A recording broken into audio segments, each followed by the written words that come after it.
Everything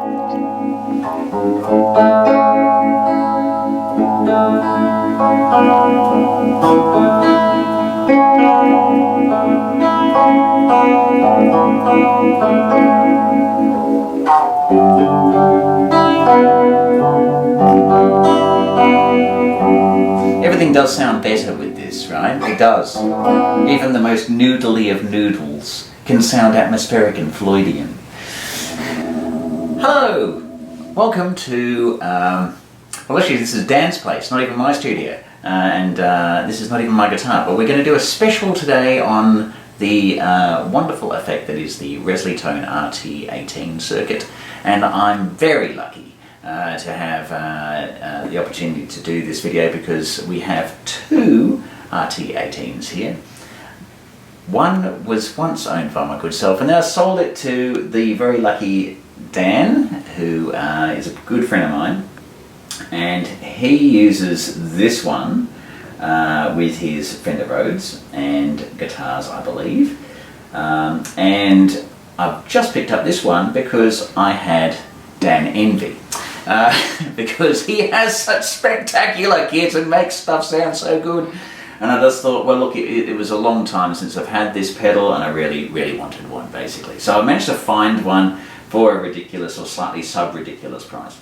So what we're going to do is, I've noticed some issues with this one, particularly on the single setting, and I wanted to compare the two and make sure that, well basically I hadn't bought a bit of a dud, so I wanted to give them a go. So we're here at Dan's place, so thank you Dan, and this is actually a rare opportunity as well to try out a very old Maton. I think this is a 60 something Maton, 64, this could be ish, 64ish, Maton with, I think these are aftermarket P90s perhaps. Very interesting and rare guitar. It's got two outputs, and Dan tells me that one of these is just for, I think, the bridge, and the other one is for whatever you select. So you can actually run 2 amps with slightly different pickup configurations, and that whistling is now stopped, which is wonderful. And so this is a great guitar, sounds amazing, and it's a real piece of Australian history, so we're very lucky with that. One of them, the third setting, is called Resly, because it's a Resly tone, and on the other one it's actually called Shift. Now from my memory, the Shift is seen occasionally on the Psychedelic Machine, but it's also called Mood Adjuster, which is, of course, one of Dan's album names. He's borrowed it from that. So this is Shift, which is the one I've just picked up. This is the Resly. We believe they're the same effect.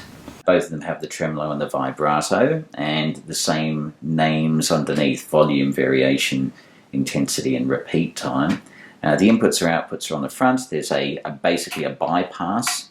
And then the on button, slightly different cosmetically between these two, also reflects the rate of the effect when it's active, as you can see there. And then it's also got a fuse and then the power, which is nice to have a power button. This is running on 240 volts. These are both 240 volt machines. And so we're going to do a bit of a test. So this is the...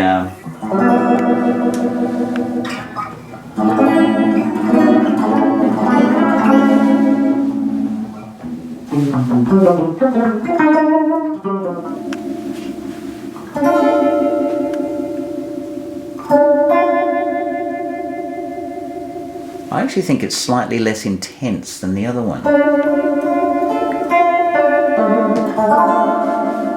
Can't crank it above 10, unfortunately. It's no 11. But I actually think that's slightly less intense in effect. I'm actually going to go back to the other one. I think the output on this is higher as well. Because I actually less cranking on that preamp. This has got more of a wop wop wop wop wop wop. It's got more of that top end.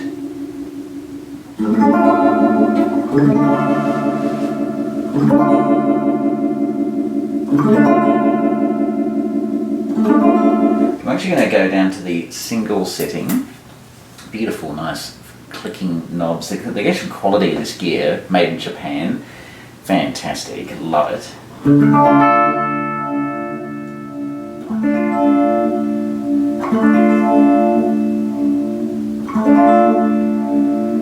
It's got that slight warbly borrowing from the vibrato. It's definitely got that.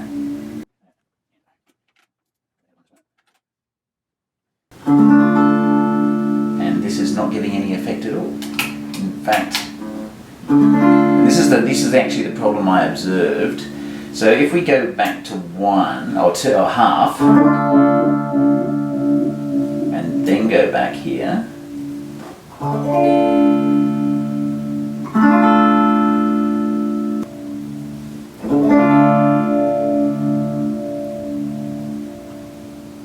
see, they're about to slow down. Did you see that? Oh, and then it's just stopped. Now, what I've noticed with this, and this is definitely a defect in the machine, in the actual machine itself. This is what made me actually want to compare these two. So Dan's is still going strong, and this is just turned back on. So effectively, it's an intermittent fault. It sits there by itself for a period of time. And I also noticed when the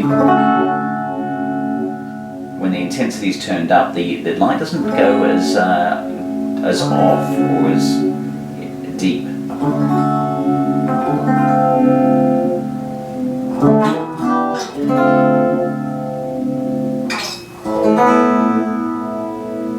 And then it's just stopped again. So that's the issue I'm picking up on this one. So if we go back to quarter, say, and try this one out, that's definitely nice and robust. And we back it off to, say, 7. We're going to go to quarter and 7 on Dan's, and I'm loving that. But there's no missing that light, is there? So this is this one, and that's sounding good.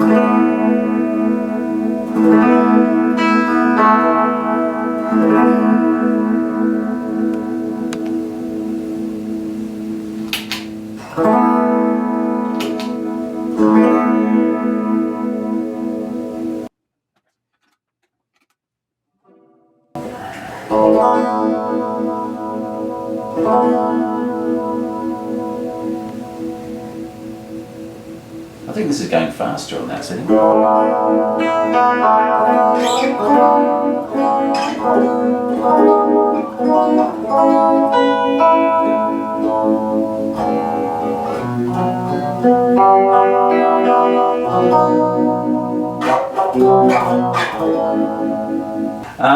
Quite liking that, and it only gets more intense. Seasick-ish, I think, would be the appropriate term. And if we go back here, so that was on a quarter. This does need a bit more gain. This one.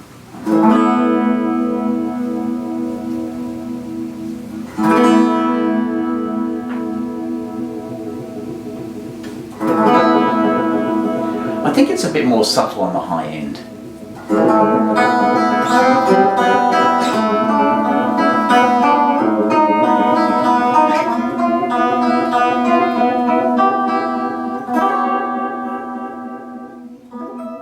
So in the next clip we'll see pictures of the innards of the ResleyTone.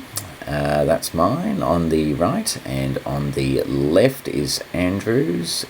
You'll see 3 circuit boards. The main big circuit board does the audio.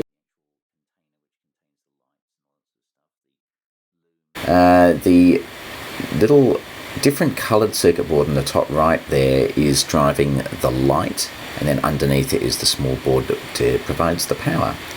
The only other difference between Andrew's ResleyTone or Dan's and mine is that there was a modification made to the input impedance on Andrew's, and that will have that we believe is having an impact on the tone possibly as well. Brightens it up a little bit.